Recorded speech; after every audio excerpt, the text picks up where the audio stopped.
بسم اللہ الرحمن الرحیم۔ السلام علیکم، welcome to my YouTube channel novel reader سب۔ میں ہوں آیت فاطمہ۔ کیسے ہیں آپ سب لوگ؟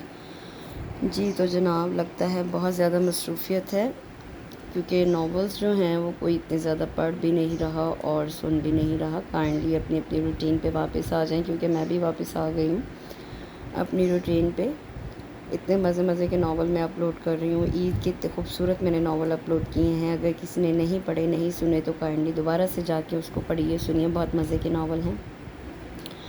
آج جو میں ناول پڑھ رہی ہوں بہت ہی پیارا ایک آفٹر میرج سٹوری ہے۔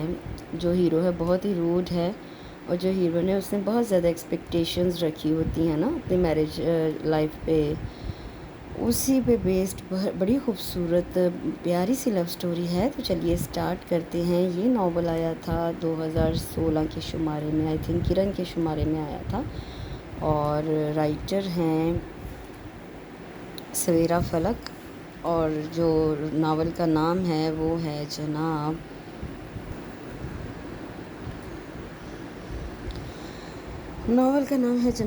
جان حیات۔ بہت ہی پیارا یہ ناول ہے۔ چلیے سٹارٹ کرتے ہیں۔ ازدواجی زندگی کے اسرار و رموز یوں ہی پیاز کی پرتوں کی طرح ہوتے ہیں ڈیئر، جو پرت در پرت ہی کھلتے ہیں۔ کافی کے مگ گھونٹ گھونٹ خالی کرتے ہوئے اس کے کانوں میں مسلسل گونجتے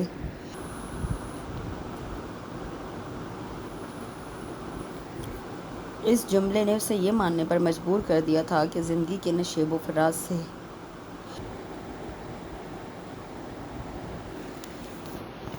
کشید کیا گیا علم، جسے لوگ تجربہ کہتے ہیں، نہ کوئی استاد سکھا سکتا ہے، نہ ہی کسی کتاب سے حاصل ہو سکتا ہے۔ اس وقت تو اس نے کیسے ہنسی میں اڑا دیا تھا اس بات کو۔ توبہ ہے بھائی، کوکنگ کی کلاسز لیتے لیتے آپ کی تو گفتگو ہی اشیاء خورد و نوش کا مرکب بن گئی ہے۔ وہ جیسے ایک لطیفہ نہیں ہے کہ ایک ڈاکٹر کی شادی ہوئی تو اس نے اپنی دلہن سے کہا منہ کھولیے، نبض چیک کرائیے، ہاں جی نیکسٹ۔ تب ربل بھی اس کے ساتھ ہنسنے پر مجبور ہو گئی تھی۔ ہاں تو سچ ہی ہے، بندے کا پروفیشن اس کی نجی زندگی پر بھی اثر انداز ہوتا ہے، اور آج وہ اپنے ہی کہی اس پر مزاح بات کا نہ لطف لے پا رہی تھی، نہ ہی ہنس پا رہی تھی، کیونکہ ٹھٹھرا دینے والی سردی میں خود کو اونی شال میں لپیٹے ٹیرس کی ریلنگ پر کوہنیاں ٹکائے پچھلے 1.5 گھنٹے سے سیاہ تارکول سے سجی سنسان سڑک کو تکے جا رہی تھی، جہاں 15-20 منٹ کے وقفے سے کوئی اکا دکا گاڑی گزرتی تو اسے زندگی کے رواں دواں ہونے کا احساس ہوتا، ورنہ رگے جاں کو جامد کر دینے والی یک بستہ ہوائیں اس کے جسم کے ساتھ ساتھ اب اس کے اعصاب بھی شل کرنے لگ گئی تھیں۔ دل و دماغ میں اٹھتے بے شمار خدشے اور وہموں نے دل و دماغ کو گویا سن کرنا شروع کر دیا تھا۔ یا اللہ، کہیں کوئی حادثہ نہ ہو گیا ہو۔ لمحہ بھر کو خیال لپکتا، پھر فوراً ہی خود کو سرزنش کرتی، اللہ نہ کرے، اچھا سوچنا چاہیے، مگر پھر دوسرے ہی پل نیا خیال دل کو دہلا دیتا، کہیں کوئی چکر وغیرہ تو۔ او میرے خدا! اس نے دونوں ہاتھوں سے دکھتے سر کو تھام دیا، پلکیں نم ہو گئیں۔ رحم کر دے میرے مالک! اب تو بھوک کے مارے پیٹ میں اٹھتے وہ بال نے بھی اسے نڈھال کرنا شروع کر دیا تھا۔ وہ خود کو بار بار تسلیاں دیے جا رہی تھی، بس تھوڑی دیر اور، مگر کلائی میں بندھی گھڑی کی مسلسل آگے بڑھتی سوئیاں اسے بار بار مایوسی کے دلدل میں دھکیل رہی تھی۔ ہارن کی آواز نے جیسے ایندھن کا کام کیا اور اس کے تھکے ہوئے وجود میں نئی توانائی دوڑ گئی۔ وہ لپک کر دروازے کی جانب بھاگی، پھر کسی خیال کے تحت واپس پلٹ کر اپنے بیڈ روم میں آئی اور جلدی جلدی اپنے سنورے ہوئے بالوں کی آوارہ لٹوں کو ہاتھوں سے واپس جمایا، برگنڈی لپسٹک کا ایک اور کوٹ لگایا۔ اتنے میں ڈور بیل بجی تو وہ دوبارہ بھاگتی ہوئی بیرونی دروازے کی طرف آئی اور پھر ایک گہرا سانس لے کر دروازہ کھول دیا۔ السلام علیکم، اس نے مسکراتے ہوئے اشر کے ہاتھ سے بیگ لیا، خود ایک جانب ہو گئے۔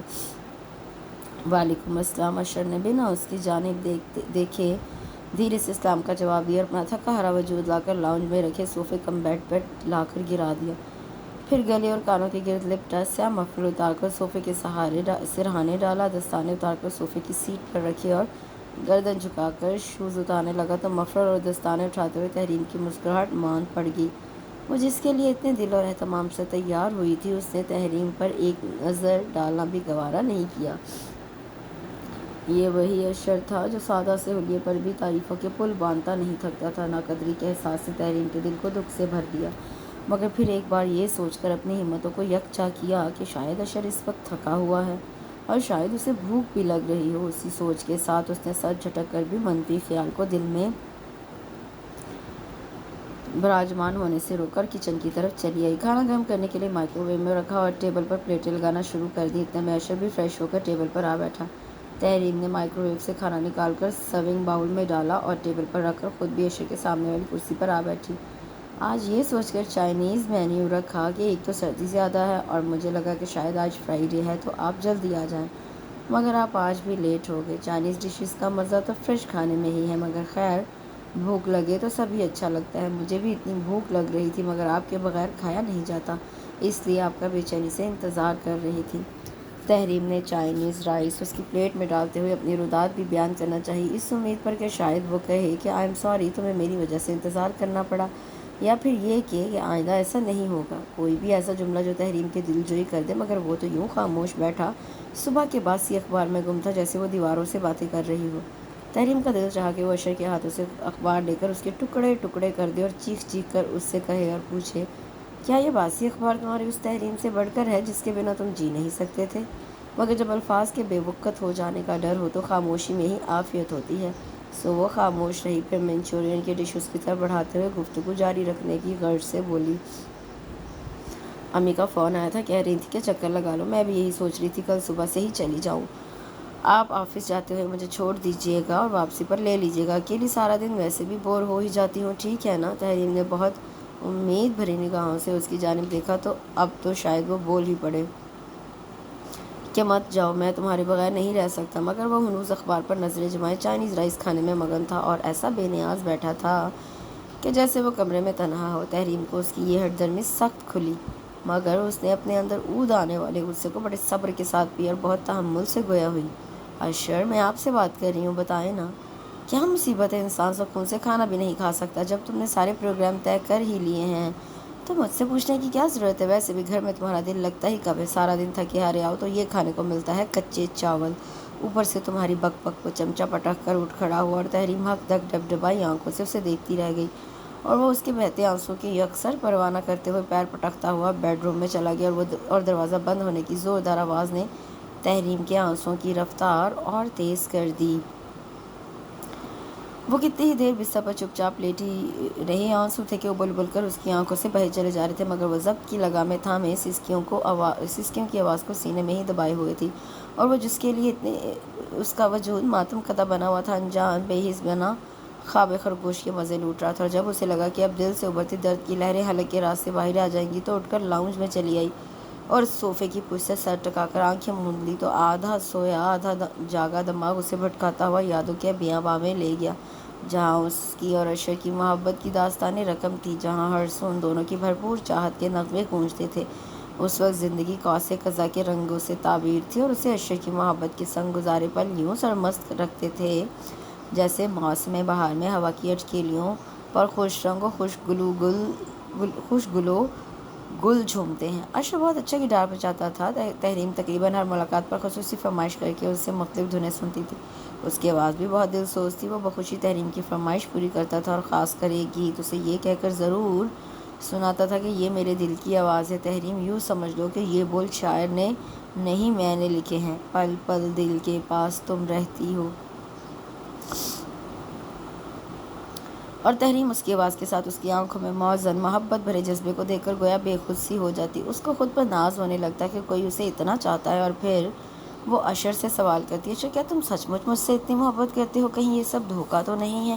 کہیں میں کسی سراب کے پیچھے تو نہیں بھاگ رہی نا؟ تب اشر اس کی نرم و نازک ہتھیلی پر اپنی مضبوط گرم ہتھیلی رکھ کر کہتا تھا، پاگل لڑکی، کیا میری محبت میرے جذبے اتنے کھوٹے ہیں کہ تمہیں ان کی صداقت پر یقین ہی نہیں آتا؟ میں تو خود اپنی اس پاکیزہ محبت پر شادی نامی ملن کی مہر ثبت کرنا چاہتا ہوں، مگر تم ہی مجھے روکے ہوئے ہو۔ یہ حقیقت تھی کہ تحریم نے اپنی پڑھائی مکمل ہونے سے پہلے رشتہ لانے سے منع کر رکھا تھا، وہ میس کمیونیکیشن میں ماسٹرز کر رہی تھی اور یہ اس کا جنون تھا، ورنہ اب اشر کو یونیورسٹی پاس آؤٹ کرنے کے بعد ملنے میں مشکل بھی درپیش آ رہی تھی، کیونکہ اس سے 1 سال سینئر تھا اور اب باقاعدہ ایک چینل میں جاب کر رہا تھا، اور وہاں کی ٹف اور شفٹوں کی ڈیوٹیوں کے باعث اب ملاقات کے لیے وہ وقت نکالنا جو تحریم کو سوٹ کرے اس کے لیے بھی مشکل ہوتا جا رہا تھا۔ دوسروں سے ڈر تھا کہ کہیں یہ ملاقاتیں انہیں بدنام نہ کر دیں، اور اشر کی یہی سوچ تحریم کے دل کو ڈھارس دیتی، اس کے دل میں اشر کی محبت گہری اور صادق ہوتی چلی گئی کہ وہ اس کی عزت کرتا ہے، اس کی بدنامی اور رسوائی سے ڈرتا ہے تو اس کی محبت بھی یقیناً خالص اور کھوٹی نہ ہوگی۔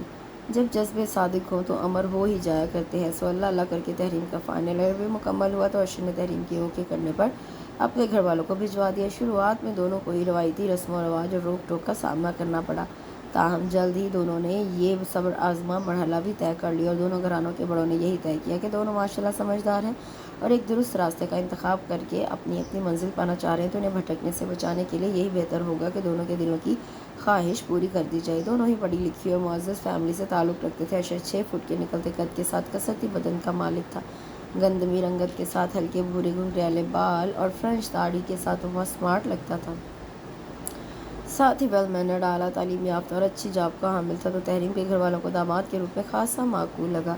سرو قد، نازک اندام اور سبھی چہرے پر کھڑے نقوش کی مالک تحریم کو دیکھ کر اشر کے گھر والے بھی اس کی پسند کی داد دیے بغیر نہ رہ سکے۔ آخرکار دونوں کی وفاؤں کو منزل مراد مل ہی گئی۔ اشر کے بڑے بھائی اسجد اور ان کی بیوی آسیہ نے دونوں کو شمالی علاقہ جات کی ہنی مون ٹکٹس بطور شادی کا تحفہ دیے، تو دونوں کی خوشی کا کوئی ٹھکانہ ہی نہیں رہا۔ موج مستی اور خوشی کے رنگوں سے سجا یہ وقت کیسے گزرا پتہ ہی نہیں چلا، اور اشر کی چھٹیاں ختم ہونے کا وقت آ گیا تو دونوں واپس لوٹ آئے۔ ان کے آتے ہی اسجد بھائی اور آسیہ بھابھی سے دبئی واپس جانے کے لیے پر تول لیے۔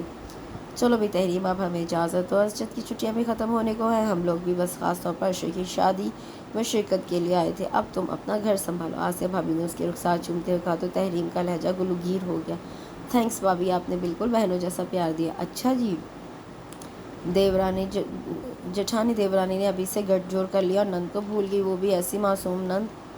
اشر کی چھوٹی اور اکلوتی بہن رمشا بولی، جو خود بھی شادی کی شرکت کے لیے لاہور سے کراچی آئی تھی اور اپنا سوٹ کیس لیے روانگی کے لیے تیار کھڑی تھی۔ ارے بھائی کیا کریں بیچاریاں، نند نام اور رشتہ ایسا ہے۔ سنا نہیں تم نے، نند از گن؟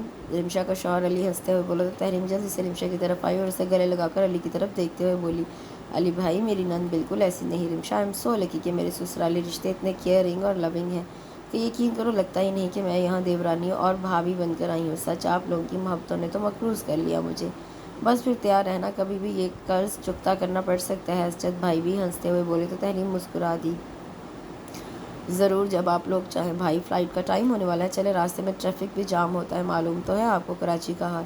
اشر جو اندر تیار ہو رہا ہے لاؤنج میں آتے ہی بولا، اوہ ہاں واقعی، چلو بھائی اجازت دو۔ اسجد بھائی کھڑے ہوئے اور سوٹ کیس اٹھا لیا۔ تحریم بھی سب کے ساتھ دروازے پر چلی آئی اور سب کو مسکراہٹوں اور دعاؤں کے ساتھ رخصت کیا۔ تم بے وجہ اتنی ڈپریسڈ ہو رہی ہو، شادی سے پہلے اور بعد کی لائف میں تھوڑا تو فرق ہوتا ہی ہے، اور ابھی تو بچے بھی نہیں ہیں، اس کے بعد تو اور بھی بدلاؤ آئے گا۔ رمل پچھلے 15 منٹ سے تحریم کو مسلسل سمجھانے کی کوشش کرتی۔ تحریم اشر کے روز بروز بدلتے رویے سے از حد پریشان اور دل برداشتہ تھی، اس لیے رمل کو فون کیا، مگر ابھی تو سال بھر بھی نہیں ہوا اور اشر کا یہ بدلتا رخ، اب تحریم باقاعدہ سسکنے لگی تو رمل چڑ سی گئی۔ توبہ ہے تحریم، تم کب بڑی ہوگی؟ دیکھو شادی کے بعد مرد عورت پریکٹیکل لائف میں داخل ہو جاتے ہیں، ان پر ذمہ داریوں کا بوجھ پڑ جاتا ہے۔ جیسے اشر کو اب لازمی طور پر فکر معاش بھی لاحق ہوگی، تم کو بھی اب گھریلو ذمہ داریوں کو سنجیدگی سے لینا چاہیے۔ تو کیا شادی کے بعد محبت ختم ہو جاتی ہے؟ کیا اب اشر کے دل میں میری کوئی جگہ نہیں؟ کیا اس کی زندگی میں میری کوئی اہمیت نہیں؟ کہ شادی کے بعد مرد بیوی کے روپ میں نوکرانی چاہیے ہوتی ہے؟ تحریم ابھی بھی اپنے من کی کہی جاتی۔ تحریم شادی کا مطلب یہ تھوڑی ہے کہ اب ہر وقت محبت نام کی وہ مالا جپتا رہے۔ تمہاری لو میرج ہے تو اس کا مطلب یہ نہیں کہ اب تمہاری ساری عمر اس سے ایسے ہی طوفانی محبت اور بات بے بات اظہار محبت کی توقع رکھو۔ پلیز حقیقت پسند بنو۔ یوں بے فضول سوچوں کا روک پال کر تم اپنا ہر طرح سے نقصان کرو گی، گھر کا سکون اور تم دونوں کی صحت تباہ ہو جائے گی۔ تم دیکھو محبت اپنی جگہ، مگر جب دو لوگ ایک ساتھ رہنا شروع کرتے ہیں تو عادات و اطوار اور شخصیت کی پرتیں کھل کر سامنے آتی ہیں، جنہیں قبول کرنا ہی پڑتا ہے تاکہ شادی نامی بندھن قائم رہ سکے۔ میری جان، شادی تو ہو گئی، اب اس بندھن کو مضبوط کرنے کی کوشش کرو، اس کی پسند اور خواہش کے مطابق چلنے کی کوشش کرو، اس کا خیال رکھو، اور میری ایک بات گرہ میں باندھ لو تحریم، مرد کو عورت کے مہندی والے ہاتھ بھی اسی وقت اچھے لگتے ہیں جب وہ گھرداری میں مصروف ہو۔ اب وہ تمہارا محبوب نہیں، شوہر ہے، تم اس کی محبوبہ نہیں، بیوی ہو، سو چندہ اپنی ذمہ داریوں کو سمجھو، اور کہ اور بھی غم ہے زمانے میں محبت کے سوا۔ اوہو شاید ہی بعد اٹھ گیا، چلو میں بعد میں بات کرتی ہوں، اپنا خیال رکھنا، اللہ حافظ۔ بیٹے کی رونے کی آواز سن کر رمل نے تیزی سے بات ختم کی اور لائن ڈسکنیکٹ کر دی، اور تحریم موبائل کی تاریک ہوتی ہوئی اسکرین کو دیکھتے ہوئے گہری سوچ میں مبتلا ہو گئی۔ جاتے دسمبر کے دن تھے، فضا میں شدید خنکی تھی، سرد ہوائیں بند دریچوں کو پار کرتے ہوئے جب میں گھسی جا رہی تھی، گو بستر سے نکلنے کا دل نہیں تھا، اور قہر کے باعث صبح کا اجالا صبح کے 6:30 بجے بھی صحیح طور پر امٹ کر نہیں آیا تھا۔ تاہم اشر کے لیٹ ہو جانے کی وجہ سے وہ خود کو سحرخیزی کا عادی بنا رہی تھی۔ اس کا ایک فائدہ یہ بھی ہوا تھا کہ ایک تو وہ نماز فجر ادا کرنے لگی، دوسرا اس کے سارے کام صبح ہی صبح نمٹ جاتے تھے۔ اس وقت بھی وہ بند کھڑکی کے شفاف شیشوں پر اس پار صبح کی تیزی سے پھیلتی سفیدی کو دیکھنے میں مگن تھی۔ سبز پرنٹڈ اسکارف کو اس نے چہرے کے سختی سے لپیٹ رکھا تھا۔ ٹھنڈ کی شدت کے باعث اس کا گلابی چہرہ سرخ ہونے لگا اور سبز و سرخ کے اس حسین امتزاج نے اسے سرخ گلاب کی طرح دلنشین بنا دیا تھا کہ چہرے پر روشنی پڑنے کے باعث نیند سے جاگا اشر اسے چند لمحوں مبہوت ہوتا دیکھتا رہ گیا۔ صبح کا دھند ہلکا اور تحریم کا چہرہ اسے ایک سا ہی لگا۔ پھر یکدم 7 بجے کا اعلان کرتے الارم نے جیسے دونوں کو چونکا دیا۔ تحریم چونک کر مڑی تو اسے خود کو دیکھتا پا کر جانے کیوں گھبرا گئی۔ اتنی شدید سردی میں بھی اس کی ہتھیلیاں بھیگ گئیں۔ او آپ اٹھ گئے، اس کی آواز میں واضح کپکپاہٹ تھی۔ ہاں بس خود ہی آنکھ کھل گئی، تم ناشتہ بنا دو، میں تیار ہوتا ہوں، اشر نے نظریں چرا کر کہا تو اس بات میں سر ہلا کر کچن میں چلی آئی۔ آج کتنے دنوں بعد تحریم نے اشر کی آنکھوں میں اس الوہی محبت کی چمک دیکھی تھی جس کو دیکھنے کے لیے وہ ترس کر رہ گئی تھی۔ ذرا سی توجہ نے جیسے اس میں نئی توانائی بھر دی۔ بہت دنوں بعد اس نے اپنے موڈ میں خوشگوار تبدیلی محسوس کی تھی۔ آج فرینچ ٹوسٹ بنا لیتی ہوں اشر، روز ایک جیسا ناشتہ کھا کر اکتا جاتے ہیں، کچھ چینج ہو جائے گا۔ ذہن میں آئے خیال کو عملی جامہ پہناتے ہوئے اس نے جلدی سے دودھ، انڈا اور چینی کے امیزے کو پھینٹا اور فرائی پین چولہے پر رکھ دیا۔ پھر تیل ڈال کر امیزے میں ٹوسٹ کو ڈپ کر کے فرائی کرنے لگی، ساتھ ہی کافی کے لیے دودھ رکھ دیا۔ اتنے میں اشر کی چنگھاٹ تھی، آواز آئی تو تیزی سے کمرے کی طرف بھاگی۔ کیا ہوا؟ اس نے بیڈ روم میں داخل ہوتے کہا۔ کیا ہونا رہ گیا ہے؟ میری اسکائی بلو شرٹ کہاں ہے؟ اشر وارڈروب کے پرد کھولے اس کے تمام خانوں میں نظریں دوڑاتا چلا رہا تھا۔ یہی رکھی ہے۔ تحریم نے آگے بڑھ کر بری طرح ٹھوسے کپڑوں میں سے شرٹ نکال کر باہر نکالی تو اشر نے شرٹ جھپٹ لی اور کھول کر تحریم کی آنکھوں کے سامنے لہرائی۔ ایسا لگ رہا ہے مٹکے میں سے نکالی ہے، تم سے یہ نہیں ہوتا کہ الماری سیٹ کر لو یا کپڑے استری کر کے لٹکا دو؟